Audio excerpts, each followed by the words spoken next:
Rule है। जब हमने वाटर सेस बिल पास किया है और उसमें हमने वाटर सेस जो नियम है, कानून है, हमारा स्टेट सब्जेक्ट है, वाटर रॉ मटेरियल है, फिश गुड बिजली होती है, उसमें हमारा अधिकार बनता है।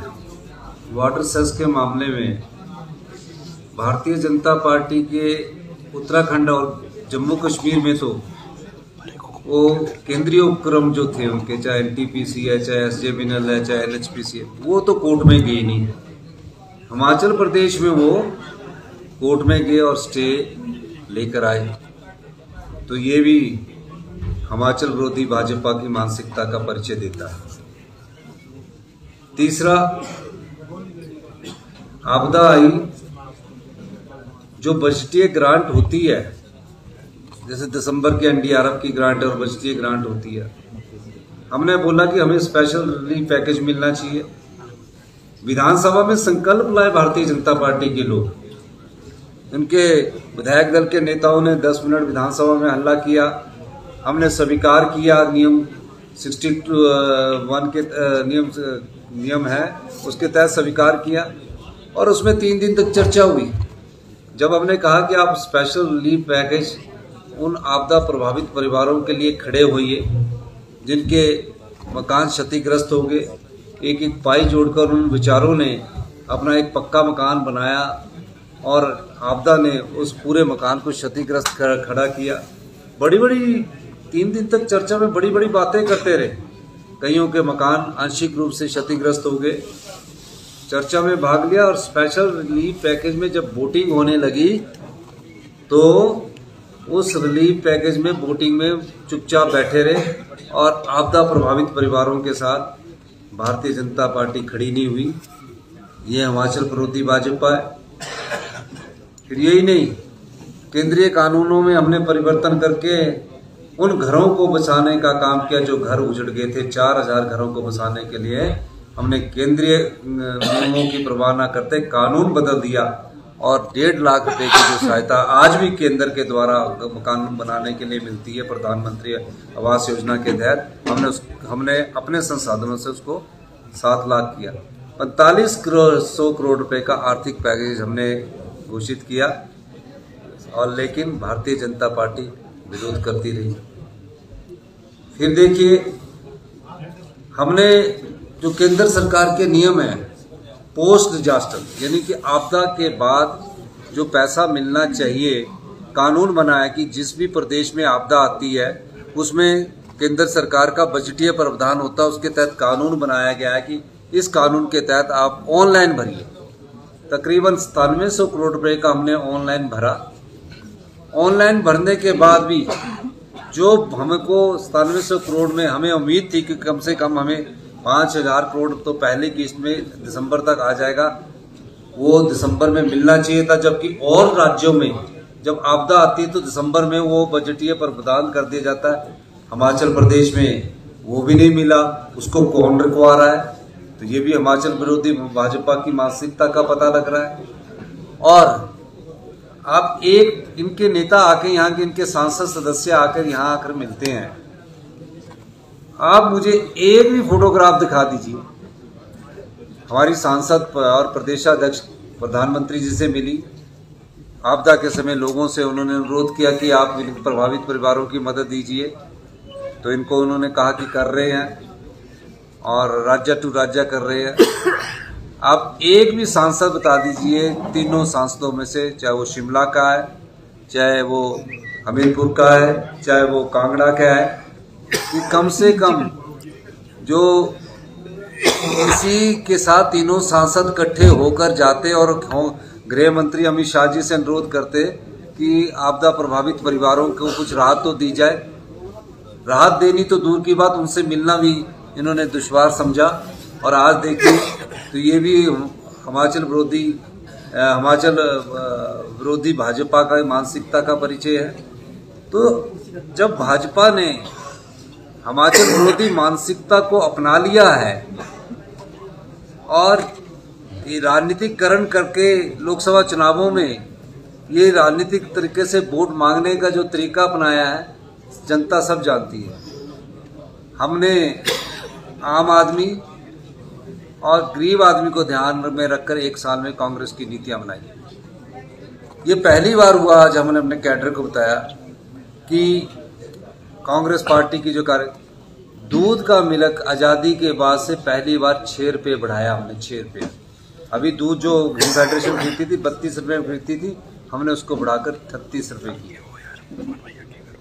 ये चीज़ नहीं ये बोलते हैं, और ये भी नहीं ये चीज़ बोलते हैं कि हमने जो शिक्षा का लोन है, गरीब बच्चे, माँ बाप का बच्चे जो शिक्षा में पढ़ाई करना चाहते हैं, हमने, हमारी सरकार ने 20 लाख रुपया जो MBBS की पढ़ाई करते हैं, जो प्रोफेशनल कोर्सेज इंजीनियरिंग करना चाहते हैं, पॉलिटेक्निकल करना चाहते हैं, उनके लिए हमने YS परमार छात्रवृत्ति योजना शुरू की। केंद्र सरकार में जो लोन मिलता है वो 4% ब्याज के हिसाब से मिलता है।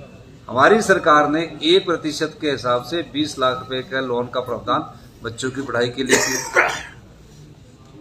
यही नहीं, हमने ओल्ड पेंशन स्कीम लागू की, सेब का ऐतिहासिक समर्थन मूल्य 1.5 रुपये बढ़ाया, और इसके अलावा हिमाचल प्रदेश के पर्यावरण को कैसे बचाया जा सके, हमने राजीव गांधी स्टार्टअप योजना की शुरुआत की, इलेक्ट्रिकल व्हीकल्स की हमने शुरुआत की है, सोलर पावर प्रोजेक्ट की हमने शुरुआत की है। इंग्लिश मीडियम स्कूल हमने अपनी गारंटियों में 4 बोले थे, हमने बोला 1-4 नहीं, हम मतभेद नहीं पैदा करना चाहते। हमने अगले 70 से जो 2 महीने बाद शुरू होने जा रहा है एकेडमिक सेशन से, फर्स्ट क्लास में इंग्लिश भी शुरुआत कर दी, और जो ड्रेस चुनने की जो पावर है वो भी हमने उस स्कूल के प्रिंसिपल को दे दी। और अब हम जब तक टीचर नहीं आता है तो period based guest faculty lecture की शुरुआत कर रहे हैं। वो मेरिट बेस पर होगा, और वो सिर्फ तब तक होगा जब तक वहाँ टीचरों की नियुक्ति नहीं हो जाती। अब टीचरों की जो नियुक्ति होनी है उसको हमने बोला कि पब्लिक सर्विस कमीशन जल्दी से उनकी कमीशन के थ्रू उनकी नियुक्ति करें।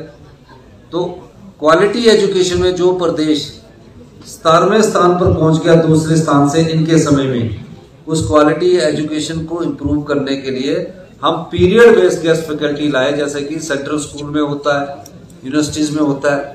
कॉलेज में सिर्फ वही व्यक्ति लगेगा जो नेट सेट क्वालिफाई होगा, JRF होगा, ओनली पीरियड पर। कोई भर्ती ऐसे नहीं होगी, भर्तियां सारी कमीशन के थ्रू होगी, लेकिन जहां स्कूल खाली है, एकदम भर्ती नहीं हो सकती, वहां पीरियड बेस्ड पॉलिसी लाए। तो हम नई योजनाओं के साथ हिमाचल प्रदेश को आत्मनिर्भर हिमाचल प्रदेश बनाने की ओर अग्रसर हो रहे हैं। हम आत्मनिर्भर हिमाचल प्रदेश बनाना चाहते हैं।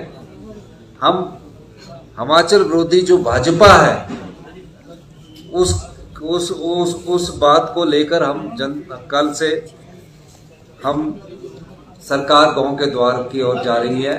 कल से सभी मंत्री पहले चरण का कार्यक्रम करेंगे, और हम इस आत्मनिर्भर हिमाचल की योजनाओं को आने वाले समय में आपको दिखाएंगे।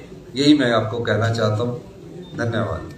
सर, राष्ट्रीय नेतृत्व भी क्या हिमाचल का दौरा करेगा या इस तरह की? नहीं, नेचुरली है, चुनावों के वक्त में अभी 4-5 महीने हैं, राष्ट्रीय नेतृत्व भी करेगा। लेकिन हमारी प्रदेशाध्यक्ष ने अच्छा कदम उठाया कि सब लोगों को, मंत्रियों को बुलाकर आज बैठक की है, तो हम लोग आपस में भी चर्चा कर रहे हैं।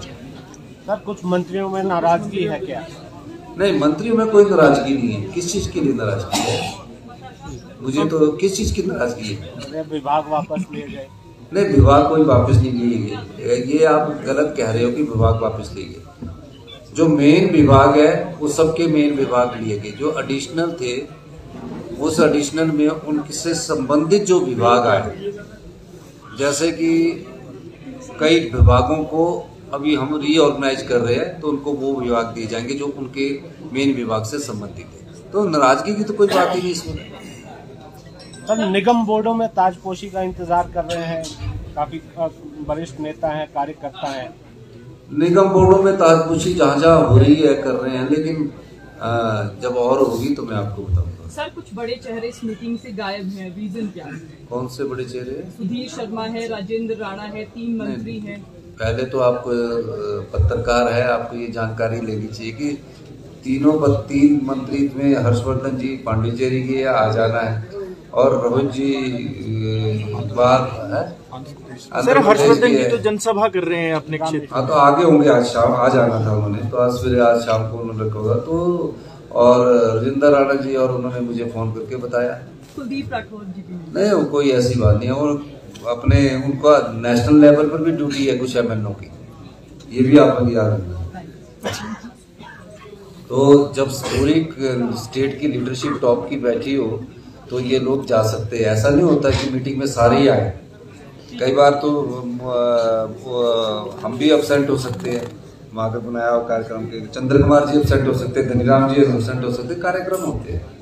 धन्यवाद। सर लोकसभा चुनावों को लेकर आपको लगता है कि भाजपा तो काफी समय से तैयारी कर रही है, कांग्रेस की तैयारी उतनी नहीं है? देखिए, उनकी तैयारी करना दायित्व भी विपक्षी पार्टी है, पर एक साल में जो उन्होंने अपनी मानसिकता का परिचय दिया है वो हिमाचल विरोधी भाजपा मानसिकता का परिचय दिया, इसमें कोई दो राय नहीं।